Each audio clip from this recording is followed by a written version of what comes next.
Ghaziabad cyber crime police ने अंतर्राष्ट्रीय gang के 7 सदस्यों को गिरफ्तार किया जो पॉलिसी बेचने के नाम पर कूटरचित तरीके से फर्जी पॉलिसी बनाकर साइबर फ्रॉड करते थे। उनके पास से 26 मोबाइल, 6 चेक पासबुक के साथ साथ तकरीबन 2 लाख रुपए नकद बरामद किए गए। गाजियाबाद की साइबर क्राइम पुलिस ने अंतर्राष्ट्रीय गैंग के 7 ऐसे सदस्यों को गिरफ्तार किया जो अब तक करीब 4.5 करोड़ रुपए कमा चुके हैं। पुलिस की पूछताछ में अमन अग्रवाल ने बताया कि वह नोएडा की एक प्राइवेट कंपनी में बीमा कराने का काम करता था, जिसके बाद अमन और राहुल शर्मा ने बीमा कंपनी पॉलिसी धारकों की पर्सनल डिटेल प्राप्त कर ली। इसके बाद अमन तथा राहुल ने बीमा कंपनी छोड़ दी और अन्य साथियों के साथ मिलकर जल्दी पैसे कमाने के चक्कर में लग गए। ये लोग फर्जी सिम कार्ड लेकर बीमा पॉलिसी धारकों को बीमा पॉलिसी में अधिक लाभ दिखाकर अपने झांसे में फंसा लिया करते थे, क्योंकि उनके पास पॉलिसी धारकों की पुरानी बीमा पॉलिसी का पूरा डेटा मौजूद रहता था, जिससे इन लोगों पर किसी को शक भी नहीं होता था।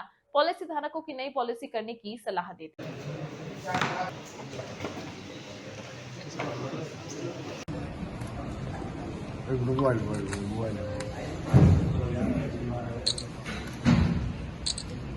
अरे सामने देख लो भाई।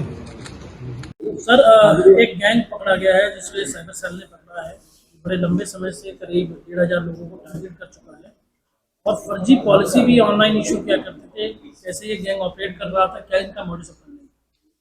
देखिए, कमिश्नरेट गाजियाबाद के साइबर थाने ने और इसमें नेतृत्व एडिशनल डीसीपी साइबर क्राइम का था, उनके नेतृत्व में एक बड़े गैंग का पर्दाफाश हुआ है।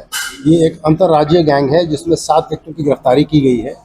इन 7 व्यक्तियों में जो मुख्य 2 व्यक्ति हैं, अमन अग्रवाल एवं राहुल शर्मा, इनसे पूछताछ से कई महत्वपूर्ण जानकारियां प्राप्त हुई हैं और एक बड़े गैंग का पर्दाफाश हुआ है, जिसमें इनके द्वारा ये बताया गया है कि इन्होंने फर्जी बीमा पॉलिसीज़ करीब 1000 से 1500 लोगों को बेची है। और इसके पीछे की कहानी जो पूछताछ से समझ में आई है वो इस प्रकार की है कि इसमें ये दोनों व्यक्ति जिसके मुख्य अभियुक्त हैं, इन्होंने अपने साथ बाकी अन्य कई लोगों को जोड़ रखा है। ये दोनों पहले हक्सर कंपनी में काम करते थे, जो एक अधिकृत कंपनी है जिसके पास बड़ी बीमा कंपनीज का डेटा, ग्राहकों का डेटा उनके पास उपलब्ध होता था।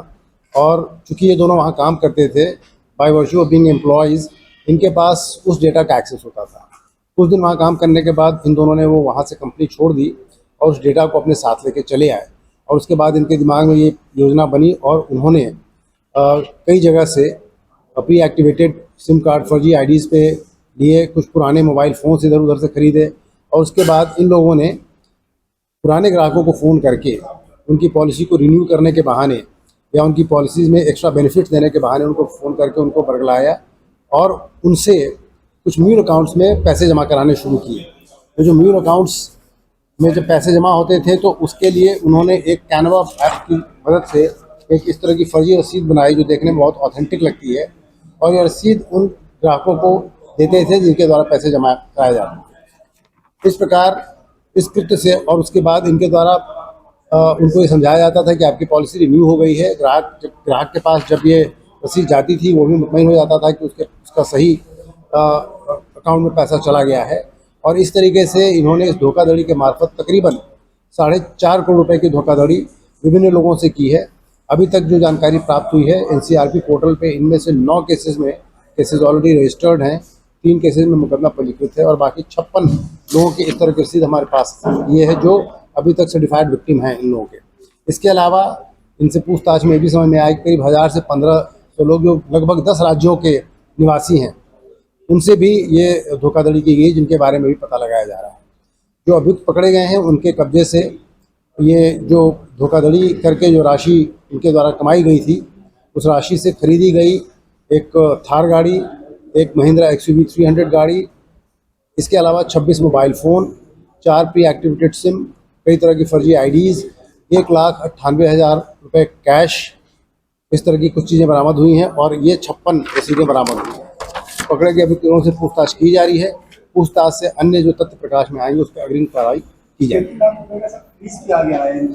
इसमें करीब 47 लाख रुपए की राशि फीस कराई गई। जिन अकाउंट में ट्रांसफर करा देते उन लोगों से पूछताछ की जा रही है। जो म्यूल अकाउंट से उनका भी पता लगाया जा रहा है और बाकी जो इस रैकेट में अन्य लोग जो जुड़े हुए हैं जिनके बारे में पता चला है, पूछताछ करके उनसे भी अग्रिम कार्रवाई उनके खिलाफ की जाएगी। स्थापित करके कॉल साइड में चला रहे थे जगह जगह। इन लोगों ने 2 फ्लैट्स रेंट कर रखे थे। कुछ कार्रवाई इनके द्वारा वहाँ से की जाती थी, बाकी अपनी गाड़ियों में भी बैठ करके ये कॉल करते थे। ऐसा अभी तो